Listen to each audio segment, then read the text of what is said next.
dulu nggak Bu AC?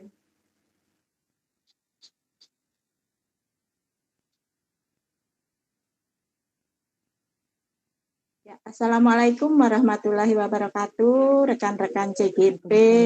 Berjumpa lagi dengan saya di loka keempat. Sebelumnya, saya izin share screen terlebih dahulu, nggih. Ya, Bu. Nah, apakah layar saya sudah nampak, teman-teman? Sudah Bu. Ya, terima kasih konfirmasinya. Nah, sekarang kita akan melaksanakan loka karya 4 pada kesempatan ini. Sebelumnya, kita sudah belajar bersama kemarin nggih dengan Miss RK PP andalan kita, yaitu tentang pembelajaran sosial emosional. Nah, kali ini kita akan belajar tentang penguatan coaching. Nah, kalau penguatan coaching sekarang kita akan belajar bersama dengan saya, pengajar praktik Dwi Wijiasih Astuti. Nah, agenda kita hari ini apa saja? Yaitu yang pertama pembukaan, tadi sudah kita buka bersama-sama dengan salam. Lalu setelah itu kita akan mengadakan review materi dan refleksi pengalaman coaching. Setelah itu ada umpan balik atau refleksi di sini sekalian nanti, lalu yang selanjutnya penutup.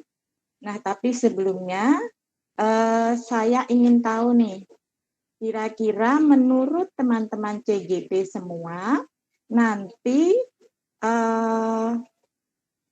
loka karya keempat ini akan seperti apa berjalannya?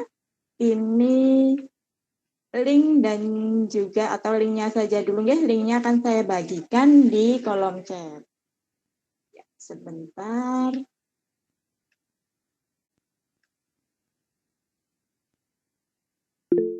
Ya, silahkan Mentimeternya bisa diakses atau tidak, teman-teman?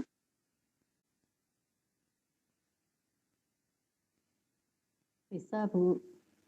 Bisa, Ya, Bu. monggo silahkan setengah menit aja. Ya, diisikan kira-kira nanti menurut rekan-rekan CGP, loka karya kita kali ini akan bagaimana nih? Ya, saya buka dulu. Bagaimana kira-kira loka karya kita hari ini?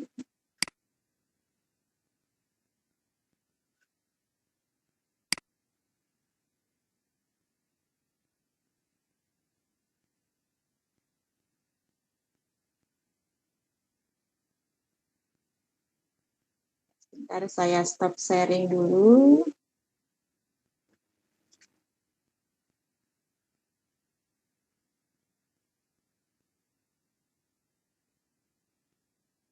Saya sudah ngisi loh, Bu AC. Ya, oke. OTW buka dulu ini.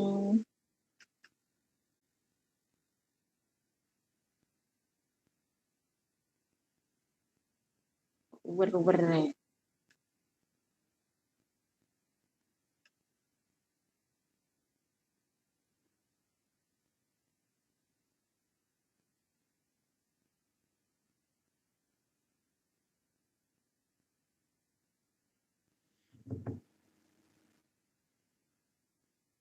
Terima kasih, saya izin share screen lagi.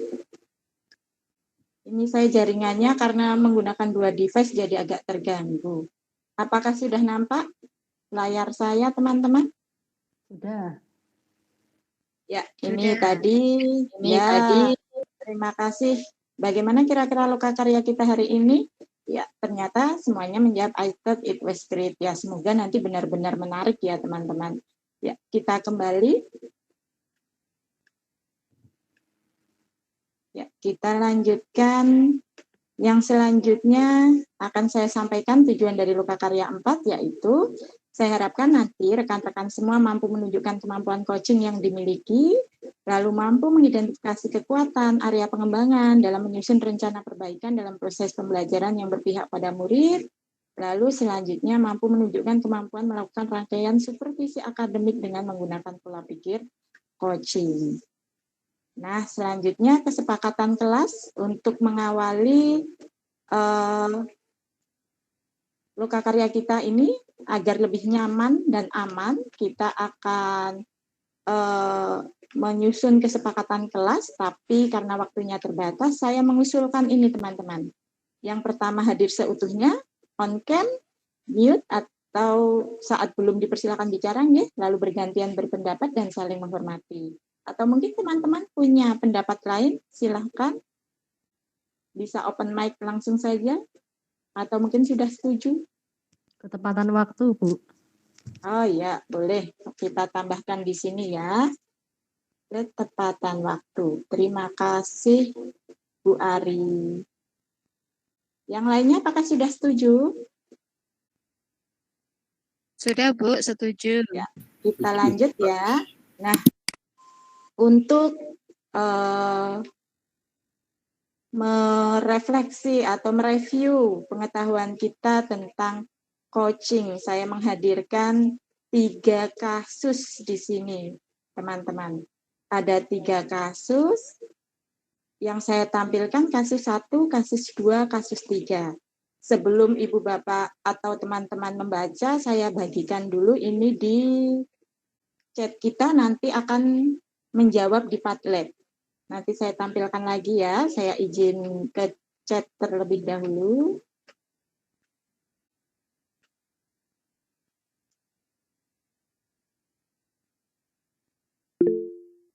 Ya. Untuk link Padlet sudah saya lampirkan di chat.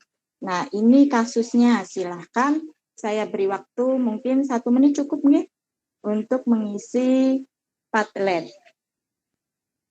Jadi kasus 1, apakah itu coaching atau bukan? Kasus 2, apakah itu coaching atau bukan? Lalu kasus yang ketiga, apakah itu coaching atau bukan? Apakah link Padlet saya bisa dibuka, teman-teman? Bisa, Bu. Ya, siap. Silahkan dilanjutkan. Maaf, Bu, saya kok nggak bisa baca ya? Oh ya, saya perbesar lagi ya. Bentar. Sudah tua ini.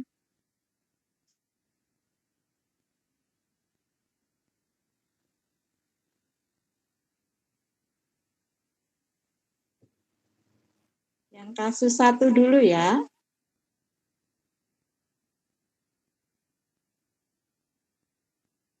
Apakah sudah terbaca, Bu RK, kasus 1?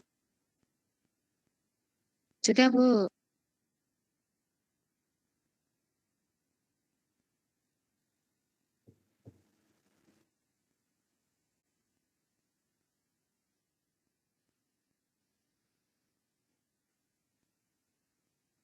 Bisa beralih ke kasus 2, Bu RK?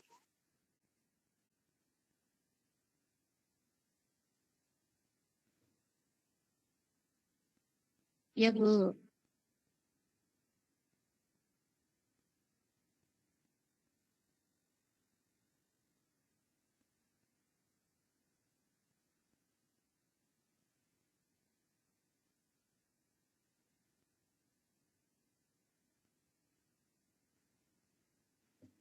Ya, lalu kasus 3.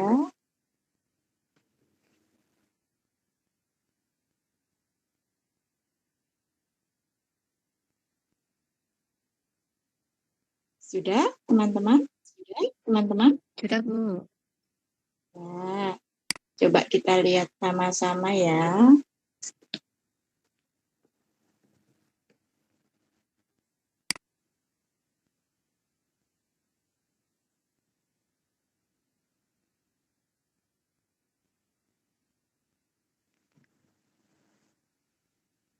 Ini, Bu Erna dan Pak Ismanto, apakah terkendala jaringan ya, Bu? Oh, Mbak Nopo-Nopo, iya, nggak apa-apa, kita tunggu. Ya, siap. Pak Ismanto, apakah ada kendala?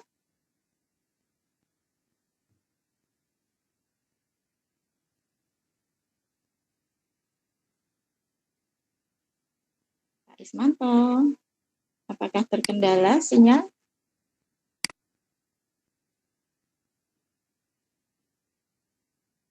Sepertinya Pak Ismanto terkendala sinyal ini. Ya, mungkin Bu. Ya, sambil menunggu teman-temannya, nggih. Ini tadi kasus yang pertama dari Bu Ari Wijayanti, bukan coaching. Bu RK, bukan coaching. Ini Bu Erna akhirnya datang juga, Bu Erna ya. Bukan coaching juga. Lalu kasus yang kedua itu coaching. Menurut Bu Ari Wijayanti, kasus yang kedua menurut Bu RK coaching juga, menurut Bu Erna juga coaching. Lalu kasus yang ketiga ini menurut Bu Ari Wijayanti bukan coaching, dan menurut Bu Tri Yuniarti RK atau Bu RK juga bukan coaching. Nah, kita kembali. Oh, ini Bu Erna juga sudah hadir, yaitu sanes coaching. Untung saya orang Jawa ya Bu, saya nggak roaming ini. Nah, mungkin salah satu bisa menyampaikan pendapatnya. Kenapa kok coaching atau bukan coaching, itu alasannya apa? Monggo silahkan angkat tangan atau raise hand. Ya, silahkan Bu Tri Yuniarti RK. Terima kasih Bu Asih. Kalau coaching itu pakarnya Bu Erna itu ya, Juno namanya. Ya, kesayangannya Bu Erna itu namanya Juno. Baik Bu Asih, menurut pendapat saya itu dari ketiga kasus itu yang saya soroti yang coaching saja ya. Coaching, bukan coaching. Ya. Coaching. Adalah yang kasus nomor 2 karena menurut saya coaching itu one on one ya, jadi satu lawan satu istilahnya seperti itu. Ada yang bermasalah, kemudian ada seseorang yang membantu untuk menyelesaikan masalah itu dengan menggali kekuatan yang dimiliki oleh orang yang mempunyai masalah sehingga dia bisa menyelesaikan sendiri permasalahan itu. Dalam arti di sini ketika Pak Guru itu berusaha untuk menyelesaikan permasalahan dari muridnya, itu yang disebut coaching karena Pak Guru hanya menghadapi satu orang. Demikian Bu Asih, mungkin bisa ditambahkan. Ya, terima kasih sekali Bu RK. Sudah mendalam sekali, ini luar biasa refleksinya. Nah, coba silahkan satu lagi, monggo siapa yang ingin menyampaikan pendapatnya? Bisa raise-nya? Oh iya, monggo Pak Ismanto. Menurut saya yang penting tidak menggurui, Bu. Jadi Oh iya, kuncinya tidak menggurui. itu, Bu. Ya, begitu saja Pak Ismanto. Ya, Bu. Ya, oke. Singkat, padat, dan jelas ini dari Pak Ismanto. Langsung ke kata kuncinya, tidak menggurui. Nah, ini sudah mewakili ya arti dari coaching tadi yang disampaikan oleh Bu Tri Yuniarti RK, juga Pak Ismanto, bahwa kata kuncinya tidak menggurui, yaitu dengan menggali potensi yang dimiliki siswa untuk menyelesaikan masalah mereka sendiri. Saya izin share screen kembali.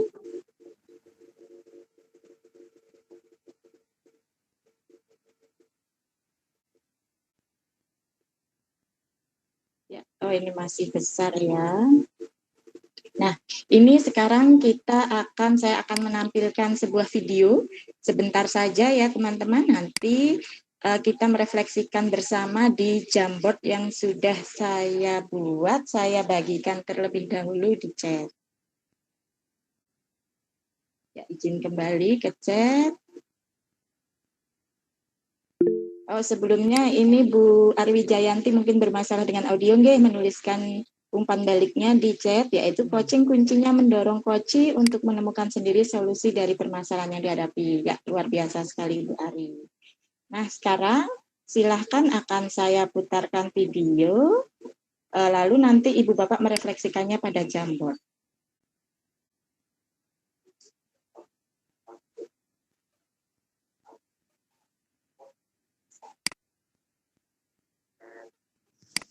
Maaf, suaranya kurang terdengar.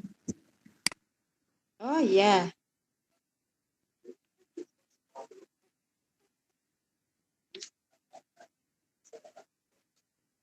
Mungkin saya sebetulnya bukan dari seorang dosen yang tidak bersih. Apakah sudah masuk? Dijuluki Belum coach jelas. karena ia berhasil mengantarkan mahasiswa. Maaf tidak jelas Bu Asih. Sudah, Bu. Tapi menggema Bahkan sedikit. pada tahun 1860 setelah coaching Ya, karena saya pakai dua device. seorang yang dipercaya untuk mengantarkan tim dan atlet yang menjadi juara, dia mendapatkan julukan coach. Pada tahun 1970, seorang berbangsa Inggris yang bernama John dalam mobil kemudian mempopulerkan istilah coaching ini di dunia bisnis dan organisasi. Dia bersama dengan Thomas Lerner dan juga mendirikan kompetensi coaching yang kita pelajari hari ini. ICF sendiri mendefinisikan coaching sebagai bentuk kemitraan antara coach dengan kliennya atau coachingnya yang dijalankan melalui proses kreatif yang ditandai dengan eksplorasi, membangun ide, yang semuanya sebetulnya ditujukan untuk memaksimalkan potensi personal dan profesional diri si klien tersebut. Prinsip coaching ICF inilah yang kemudian kita tuangkan ke dalam skill coaching yang lebih spesifik. Bagaimana seorang coach mendengarkan Ya, itu tadi videonya. Teman-teman silahkan teman-teman membuka Jamboard untuk menuliskan refleksi teman-teman semua dari video tersebut.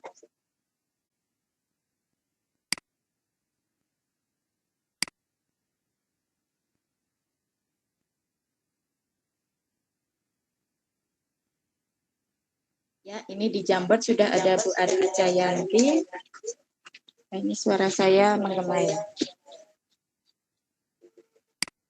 Yaitu eksplorasi, membangun ide, mengembangkan potensi coaching. Ya, luar biasa Bu Ari. Monggo yang lain.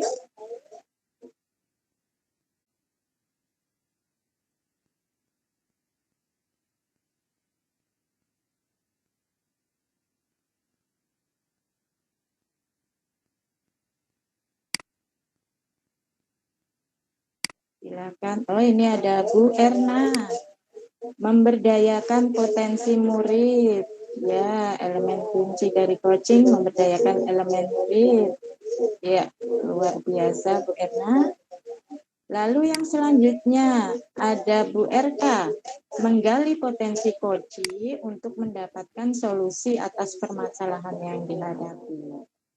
Nah, ini hampir sama ya. Di sini ada kata kunci yang hampir sama, mengembangkan potensi, memberdayakan potensi, dan menggali potensi. Nah, jadi bisa kita simpulkan bahwa coaching itu intinya adalah memberdayakan siswa atau menggali potensi siswa untuk menyelesaikan masalahnya sendiri.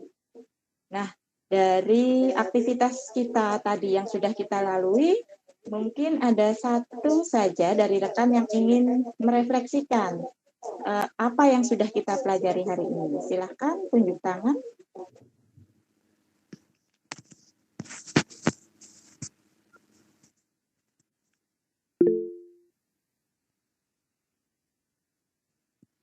Ya, silahkan Bu Ari. Baik, hari ini saya belajar tentang coaching, di mana inti dari coaching adalah seorang coach membantu coachee untuk menyelesaikan permasalahannya sendiri dan menggali potensi dari si coachee. Demikian, Bu. Ya, terima kasih sekali Mbak Ari Wijayanti. Refleksi yang sangat luar biasa dalam nggih. Nah, dari proses kita tadi belajar dan juga refleksi dari Mbak Ari, dapat kita simpulkan bersama bahwa coaching adalah sebuah proses dalam menggali potensi siswa untuk menyelesaikan masalahnya sendiri tanpa kita memberi solusi. Nah, mungkin untuk Luka Karya 4 kali ini cukup sekian dari saya. Pasti banyak sekali kesalahan, saya minta maaf. Salam bertemu di Luka Karya selanjutnya ya teman-teman. Semoga senantiasa diberi semangat.